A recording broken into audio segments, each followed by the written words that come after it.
はい、皆さんこんにちは。今日は、この間、YouTube の公式イベントに参加をしてきたので、それについてお話ししたいなと思います。国際女性デーにちなんで、女性クリエイターが集まるイベントだったんだけど、渋谷の Google 本社に私は初めて行きました。Google 本社は初めてですね、本当に。だからすごいワクワクしてたんだけど、Google 本社ってこっから入るんだっていう、いつも通ってるところだったんだけど、入り口初めて知って、で、当日のこととかね、いろいろ話していきたいなと思います。なんか動画とか撮ってショート動画でまとめてるクリエイターさんとかも過去にもいたんだけど、あんまりでも動画撮ってる人いなかったかなっていう感じで、やっぱりイベントなんで、あと、あれだ、男性は NG なんですね。だから撮影する人とかカメラマンとかも基本入れないので、だからやっぱりあんまり撮影してる人はいなかったかなっていう感じで、結構 YouTube こういうイベントやってて、男性クリエイターもいるイベントもあるし、この女性クリエイターのは3回目なのかな。私は初めてこの度メールで招待をいただいたんだけど、で、付き添いもね、OK なんだけど、まず男性はダメっていうのと、私はそもそも付き添いの方を連れて行こうとは思ってなかったんで、ちゃんと見てはなかったんだけど、事前に申請すれば多分 OK かな。でも今回全然いなかった気がするな。っていう感じでね、金曜日の夜だったんだけど、最初 YouTube からメール来た時に、すごく嬉しかったのと同時に、もう行くとは考えてたけど、やっぱ大丈夫かなと思って。まず私一人で行くし、別にそんな YouTube も登録者さんもいるわけでもないし、なんか私大人数のイベントとかすごい苦手なんですよね。ただ女性のみっていうのはすごいいいなとは思ったんだけど、でも家族に相談して、いやそれは行ってきなよって言ってくれたんで行くことにしました。なんかその週が、先週だったんだけど、花粉がすごかったですよね、本当に。で、多分花粉もあって、もうずっと頭が重くて体調悪かったんですよ。だから、金曜日大丈夫かなって思ってて、で、気合で直しました。もう金曜日は朝からお友達と遊んでたんだけど、なんか、私そんなしょっちゅう遊んでるわけではないんだけど、たまたまね、その日は友達と朝から遊んでました。私、大体遊ぶのは平日です。平日ね、自由に動けるっていうことで。って言ってももう一日遊ぶとかはないね。みんなやっぱり仕事だったり、お母さんだったりするんで、その日はもう朝9時半から集まって、で、私が1時半に美容院を入れていたので、やっぱイベント前だからね、ちょっと髪の毛ちゃんとしとこうと思って美容院を予約して、で、本当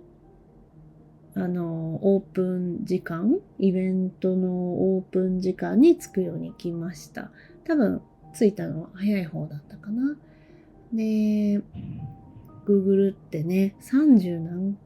階なんか忘れちゃったけど、ほんと渋谷を見渡せるようなところで、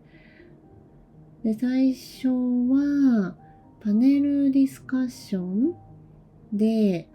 YouTuber の、女性 YouTuber の、今回は私前から知ってたんだけど、ナタンとウタンっていう YouTuber さんが登壇をしてました。私そんなに動画をたくさん見てたわけじゃないんだけど、結構私のインスタとか、あと TikTok がね、すごいフォロワー多いと思うんだけど、出てきてたから、私はもちろん知っていたし、私よりお若いね、女性2人組の YouTuber なんだけど、結構女子あるあるとか、なんかそういうのをね、更新してて、で、その2人のパネルディスカッションと、質問タイムとかしてね。で、その後は懇親会、交流会っていう形で、軽食とかドリンクも用意してくださってて、で、楽しいイベントもたくさんあって、ビンゴとか、あとはなんだろうな、とりあえずなんかいろんなものもらったんだけど、私もね、最初はなんかそんな、みんなだって初めましての方だし、共通してるのはでも YouTube をやってるっていうことで、でもジャンルもバラバラだから、ね、近くにいる人たちとね、結構喋ってたけど、もうみんなもうほんとすごい、YouTube が本業っていう方ばっかりだったから、私は YouTube は本業ではないんですよね。でも YouTube すごい好きで自分のペースでアップはしているんだけど、だからもう70万人とか40万人とか、あとはゲーム実況の方とか、なんか AI でね作ってる方とか、もう本当にいろんなジャンル、美容の方もいるし、あとは私みたいな真面目な教育系は多分いたとは思うんだけど、話さなかったかな。でも本当に年齢はどちらかというと、私より上の方が多かったかなと思います。だからすごいよね。なんか本当にいろんな方がいるんだなと思って、いくつになっても YouTube ってできるし、あとね、なんかどんなジャンルでも需要はあるから、例えば着物のチャンネルやってる方いて、それとか、なんだろうな、飲食系のかな、もう全然私よりね、もう二回りぐらい上の方とかもやってました。で、今回ほんといろいろ刺激になったし、勉強にもなったし、やる気も出たんだけど、その中で本当女性ならではの、クリエイターとしての悩みとか、やっぱり YouTuber としてね、活躍してる方って男性がほとんどなんですよね。やっぱりね、それはそうだと思った。この間のイベントでも思ったし、結局 YouTuber もそうだけど、経営者とか、なんかそういう活躍してる方ってやっぱり男性が多いじゃないですか。で、それって、しょうがないんだなと。やっぱ女性って結構ライフスタイルが、結婚とか出産とかで変わるし、あとはね、やっぱ体調っていうのもあるし、本当にその時思ったのは、っていうか前から思ってたんだけど、男性の考え方と女性の考え方って違うなと思うのが、男性って仕事のためなら何でも投資するなと思って、100万売り上げるためなら200万投資するっていうのが私の中でね、男性のイメージ。女性は100万稼ぐために1円も投資しないと思う。もったいないって。私も最初その考えだったんだよね。YouTube に限らず何でもね、私がフリーランスになったばっかりの時ね、この案件を10万で受けて、それを例えば5万円で誰かと一緒にやったら、私の給料は5万ですよね。でも全部自分一人でやったら10万もらえる。そしたら10万もらえる方がいいじゃんって。これは昔の私もそうだし、女性ってこういう考えだなって思いました。この間のその YouTube のイベントでも、その登壇してた2人、今100万人目指してるんだけど、も自分たちで未だに編集してるらしくって、まあ言ってないけどもしかしたらね依頼してるかもしれないんだけど、でその後いろんな女性のクリエイターさんと話してたけど、やっぱ外注するっていう考えの人一人もいなかったんだよね。私はもう自分で全部やるっていう考えはそもそもないんだよね。もう YouTube の収益が例えば10万出たんであれば10万全部使って他の人に依頼したいんですよ。私が欲しいのはその10万じゃなくて、動画をたくさん上げてたくさんの人の役に立ちたい、たくさんの人に知ってもらいたいっていう思いの方が強くって、だから結構ね男性とか経営者って資金調達したり、資金調達って借金ですよね。売り上げを上げるためにお金を借りるっていう、やっぱそれってちょっと怖いかもしれないけど借金だから、でもそうしていかないと大きくならないんだよね。だから改めてあの時やっぱクリエイターさんと交流するって私普段ないんで、てか初めてだと思う。だから私がみんなね、やっぱ更新頻度とか、女性だからその体調によってもう全然できないとか、やっぱあるあるで話してたんだけど、で、みんな週には必ず更新するとか、毎日アップしてるとか、そういう方がいっぱいいて、私はね、あんまスケジュール決められてないんだけど、でみんな、週にアップするためにもう毎日夜遅くまで編集してって、スケジュール立ててってやってて、さすがだなと思うんだけど、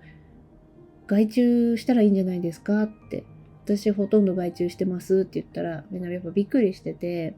YouTuber ってチャンネル登録者数が多くても稼げてるとは限らないんだよね。動画をたくさん上げて再生されてないとお給料は、広告収入は入らないので、だから思ってるよりも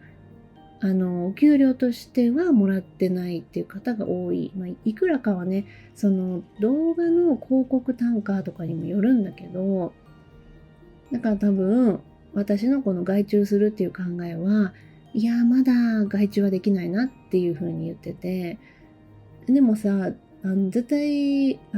お金はあるわけじゃないですか。お金あるってそんな何百万あるとかじゃなくて、別にね、手持ちのお金ちょっとはあるはずじゃないですか。だからそれを使って動画編集者さんにお願いすればって言って、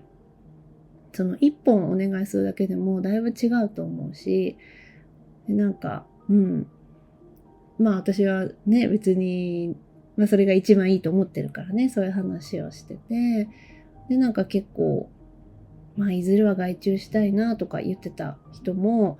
ずっと喋ってたら、やっぱりもうちょっとペース上げたいから編集してくれる人探してみようと思うっていう風に言ってて、私の周りにもね結構動画編集してくれる方もいるから、ただもちろんね本当にね動画編集のお仕事ってやっぱりいろいろ言われてるけど、作業時間に対して単価が安いっていうね、あれって本当に時間かけようと思えば何時間でも何日でもかけられるものだから、それをいかにうまく 70% ぐらいの完成度で問題ないものに早く仕上げてくれる人、私はあんまり誤字とか間違いとかあっても私は気にしないんだけど、多分気にする方は気にするだろうし、だからこそ自分でやっちゃいたいっていうね。最近私のそのビジネスの考え方っていうのもまたねちょっと変わってっていうのもあるんで、それ次ポッドキャストで話したいなとは思ってるんだけど、そういう話をしたりだとか、もうみんな私よりチャンネル登録者数は多いのにね、私が外注とか言うから結構びっくりしてたんだけど、私はやっぱりね YouTube だけをやってるわけではないので、逆にその企画とかこれをこういう見せ方でっていうこだわりはめちゃくちゃあるんだよね、私の YouTube って。やっぱりただ動画を出したいだけじゃないからね、見てくれてる人が役に立つようにっていう風に考えてるから、依頼する時もちゃんとこういう風に作ってねっていう風にお渡ししてやってるんで、あと音声を入れるのは絶対私だし、ただちょっとねアップロードの作業を頼もうかなっていうふうには思ってる段階ではあるんだけど、YouTube のね外注の話はこんな感じで、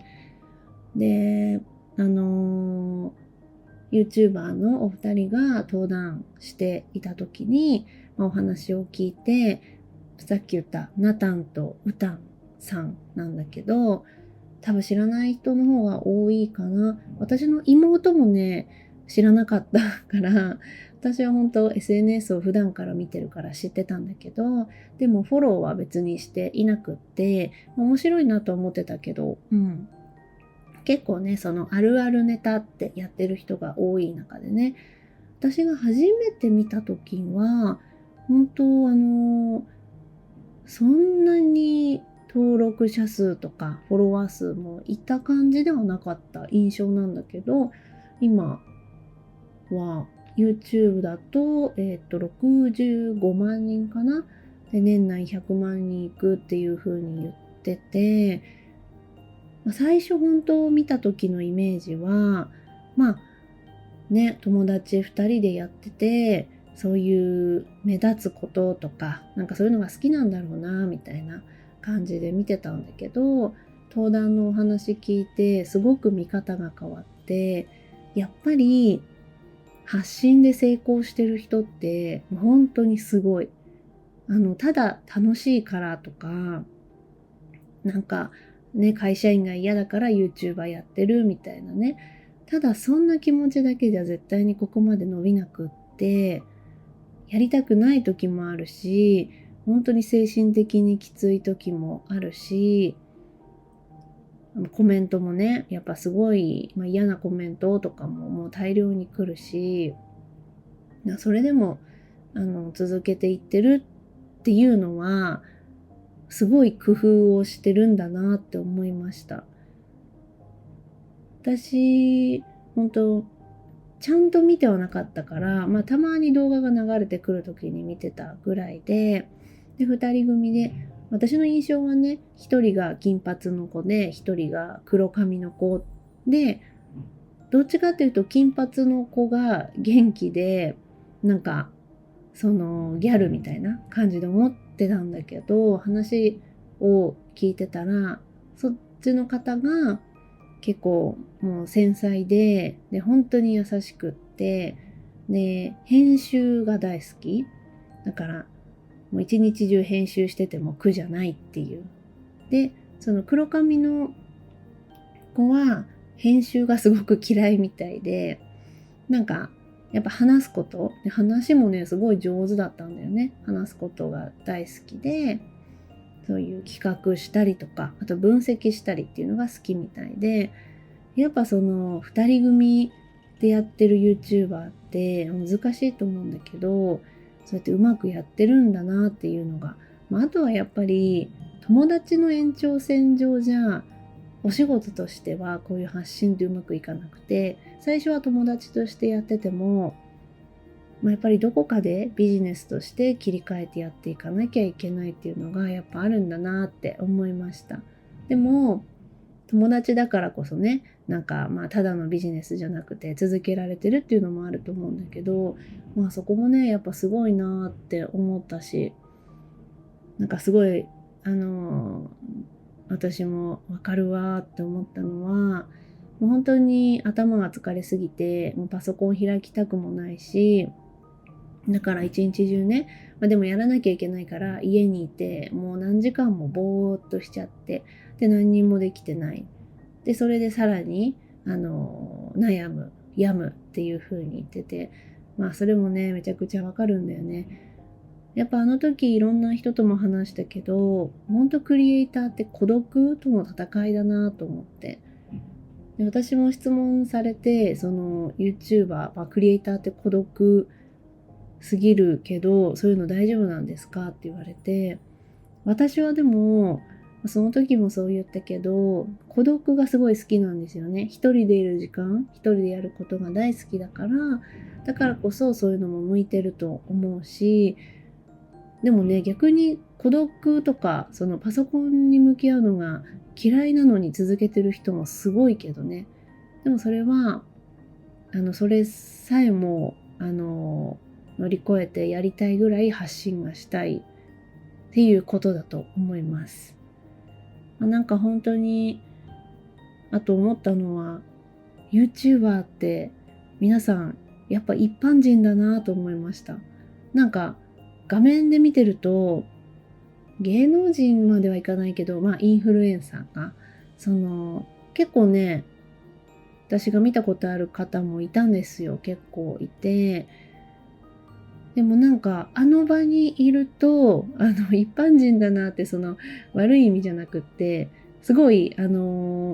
近寄りがたいみたいな、そういうオーラはなくって、私含めみんな一般人だなって思いました。つまりもう誰でも YouTuber ってなれるんだなって思って、それはどんな見た目でもどんな年齢でもってことだね。もちろん一生懸命続けていかないと YouTuber としての収入は得られないけど、誰でもなれる職業が YouTuber だなってあの時思いました。ね、あれがもし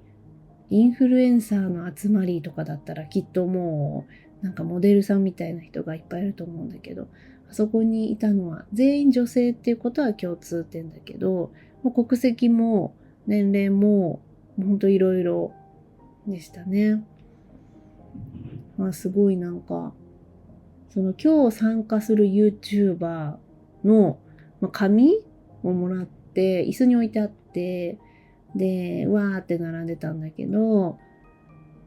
それ見て、私はイラストなんだよね。リリージャパニーズの方は。イラストの人も4分の1ぐらいかな。残りはみんなやっぱ写真だったんだけど、なんかそれ見て、やっぱ写真の方がどういう人ってわかるなと思って、写真にしようかなと思ったんだけど、どうしようかなって悩んでるところです。多分どこかのタイミングで写真に変えようかな。インスタも私ほんとずっとそれこそ4年ぐらいイラストだったのね。しかも私が適当に描いたなんか丸い顔の女の子、あれ自分なんだけど、本当にあれ1分ぐらいで描いたなんか女の子をずっとアイコンにしてて、でもそっからやっぱり自分自身のファンを増やすとか認知してもらうために写真にしようって思って、今の写真にしてて、YouTuber じゃない YouTube も変えようかなとは思うけど、でも私やっぱね、イラスト好きなんだよね。可愛いイラストが好きで、今の YouTube のアイコンも自分で描いたんだけど、あれは私はピンク色が好きだから、背景はピンク色で、あれも一応自分です。その当時の自分の髪型で、パソコンがあって、カフェラテを飲みながら、パソコンと iPhone をいじってるっていうね、感じのを、あれもでも、これ可愛いなと思って、自分で書いてアイコンにしちゃって、深い意味はなくって、なんかどんな動画アップしようかなとかも決まってなくって、でもインスタと同じだから日本語系だなとだけ考えてたんだけど、やっぱりね、これを機にアイコンを変えようかなとは思うんだけど、なんか結構YouTube のイベントでいたのが、VTuber みたいなね、もうちょっとだから私が好きなゆるい感じじゃなくって、もうアニメっぽいね、そういうイラストも私好きだから、それにしようかなとも思ったけど、でもなんかね、チャンネルになんか VTuber っぽいやつはどうなのかとも思うし、だったらね、このポッドキャストのアイコンをさ、イラストにすればいいんだけど。でもね、いろいろ考えてて、ポッドキャストは写真にしようと思ってたのは、やっぱ顔が出ないから、アイコンぐらいは自分の写真にしとこうかなっていうのを考えてね、アイコンにしてます。今、そうだね、2万人ぐらいいったら変えるのもありっちゃありだけど、いや、でもやっぱ変えようかな。なんか今変えようって思いました。これ話してる時、多分これ話し終わったら変えようかな。なんか自分の写真に結構出てくる日本の国旗とかさ、つけてる人いますよね。日本語の先生で。それもいいけど、ちょっと考えてみます。はい。じゃあ、今日は、YouTube クリエイターコレクティブのイベントについてお話ししました。また、このイベント行きたいなと思ってます。やっぱりね、すごい刺激になるし、なんか、すごくいい時間でした。また呼ばれるようにね、多分ね、更新して、ちょっとずつでも伸びていかないと、多分あれ呼ばれないから、まずね、更新をして、頑張って更新をしていきたいと思います。だからインスタにアップしたのも、私あんまりリリージャパニーズのインスタに自分の写真アップしないんですよ。ていうかあんまりっていうか一回もしたことないんだけど、でもYouTube さんをタグ付けしてちょっと私の思いを届けようかな、伝えようかなと思ってアップしました。はい、ということで今日はこれぐらいで終わりにしようと思います。最後まで聞いてくれてありがとうございました。バイバイ。